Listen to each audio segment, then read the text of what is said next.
I recently made a video looking back at 2017 to 2019 and argued that it was the worst period in WWE history, at least creatively, and that got me thinking about the years that came next. So let's go back to just before the pandemic in 2020. The Royal Rumble in January was a great start to the year. It was an event that I remember very positively because it felt like a turning point. Yes, we had to suffer through Roman Reigns versus Baron Corbin and Charlotte getting the win in the Rumble, which was a totally predictable result, but there was a lot of great stuff on this show. Daniel Bryan and Bray Wyatt had a fantastic strap match for the Universal title, and Bianca Belair looked like a real superstar in the Women's Royal Rumble match. Edge made his triumphant return to WWE after 8 years away, and it was great to see Drew McIntyre get the win in the big match, last eliminating none other than Roman Reigns. Yes, it felt like WWE had turned a corner as the show went off the air. But of course, it just couldn't last. In February, Goldberg popped back up and the WWE Universe collectively groaned. Just as we thought that WWE was getting back on track with the character of Bray Wyatt, they dashed our hopes and dreams. Oldberg, aged 53 at the time, squashed The Fiend in just 3 minutes to become the new Universal Champion. Also at Super Showdown, yet another match between Baron Corbin and Roman Reigns, and Brock Lesnar squashed Ricochet in 90 seconds for the WWE title. But in many ways, the COVID pandemic forced WWE to break the status quo. The World Health Organization officially declared COVID-19 as a pandemic on March the 11th, 2020, and WWE moved incredibly quickly. It was Vince McMahon versus the pandemic, at least metaphorically, and he was determined not to go down, especially with WrestleMania 36 on the horizon. The WWE Performance Center in Florida became base of operations for their television shows and premium live events. The fact that they could no longer have a live crowd gave the shows an interesting novelty to begin with. Those first few episodes of Raw and Smackdown were light on actual wrestling and instead featured promos and reruns of matches from the Royal Rumble and the Elimination Chamber.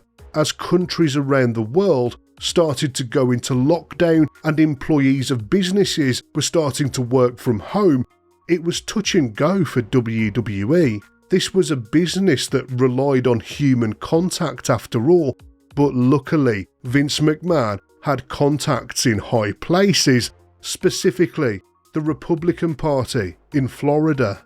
Governor Ron DeSantis deemed WWE to be an essential business, and so the show could go on, at least in a limited capacity. And WrestleMania 36 was actually quite good, all things considered. They moved it from a 70,000 seat stadium to the Performance Center, where it was in front of no fans at all, and in order to reduce the amount of crew that was needed, they spread the show over 2 separate nights. WrestleMania had been getting longer and longer every year, so this was a welcome change to the format. To minimise the awkwardness of there being no fans in the arena, they improvised and innovated. The cinematic Boneyard match between AJ Styles and The Undertaker was an entertaining way for the dead man to finally retire that didn't involve him trying to wrestle a 20-minute match. The other cinematic match on the card was the Firefly Funhouse that saw John Cena enter the mind of Bray Wyatt. In fact, it was less of a match and more of a psychological horror movie, with The Fiend confronting Cena with the darkest moments and harshest criticisms about his career. And then there was the last man standing match between Edge and Randy Orton, This one went all over the Performance Centre and had some great moments. It was an enjoyable match, but far too long at over 36 minutes. Also on the card, Braun Strowman replaced Roman Reigns in his match against Goldberg for the Universal title. Thankfully, they kept it short and Strowman beat Goldberg for the belt in just 2 minutes. And in the main event, Drew McIntyre walked out as new WWE Champion. Fans were left on a high after such a great WrestleMania, and just like after the Royal Rumble, they were positive that WWE was about to reinvent itself, even in these difficult times. But we were mistaken. Not even in a global pandemic are we allowed to have nice things. Drew McIntyre's championship reign started off okay. He beat Seth Rollins, then Bobby Lashley and Dolph Ziggler. But these matches were never the main event of the pay-per-views they were on. Vince McMahon still seemed to be stuck in the habit of half-heartedly making guys the WWE champion and then not giving them a full push.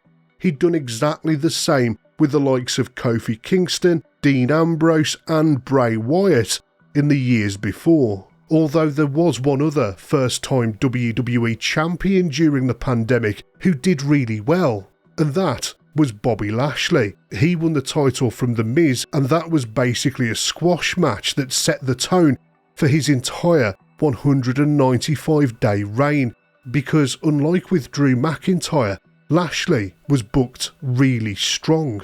He beat McIntyre in a series of matches and then defended the belt against the likes of Kofi Kingston, Xavier Woods, Goldberg and Randy Orton.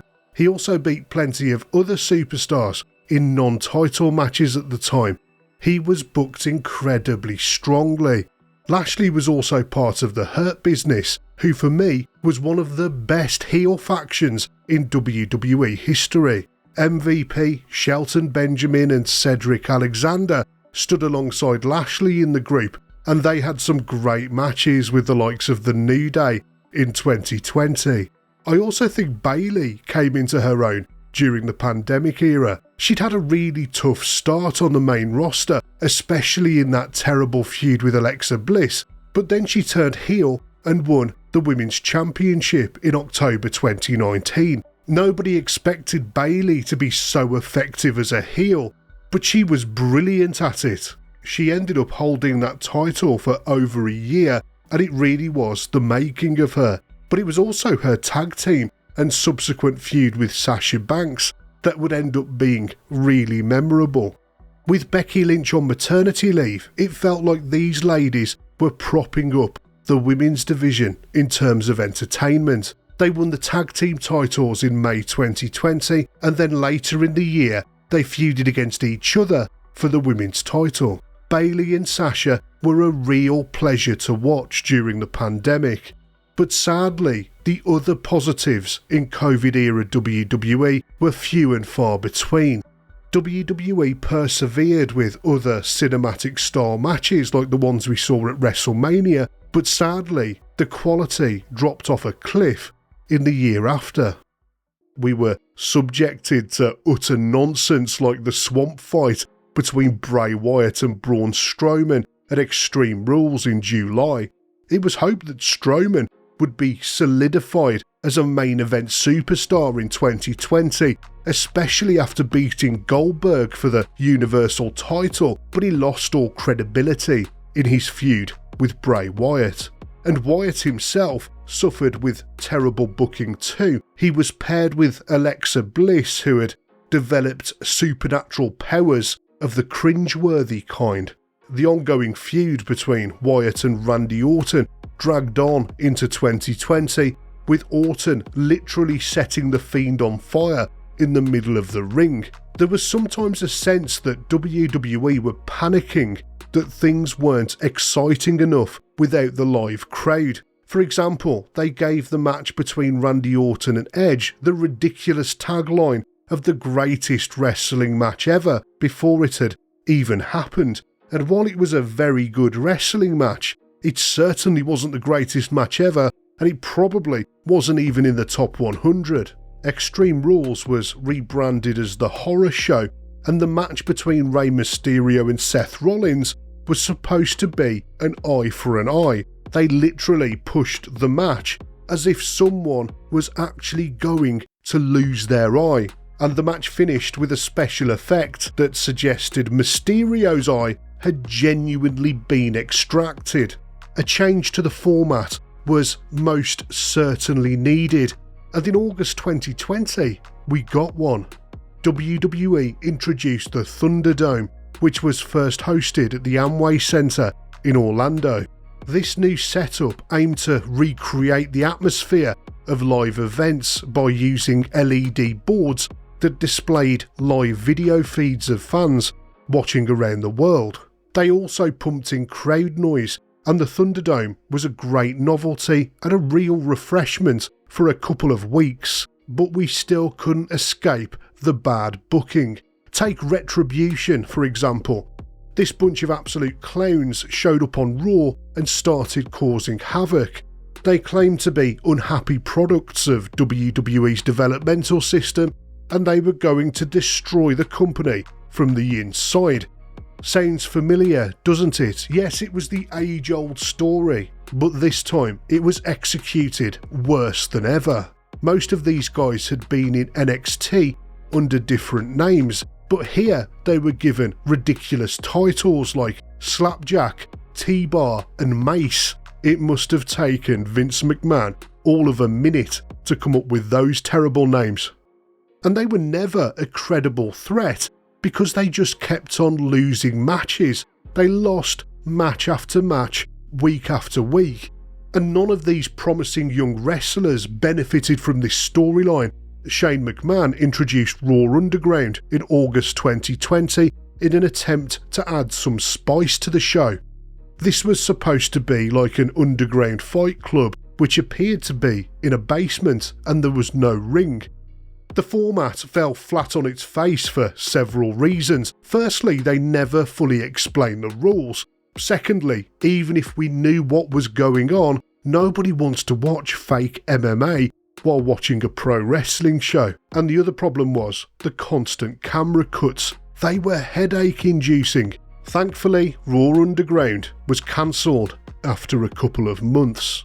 As the global situation started to improve, WWE started to let the fans back in.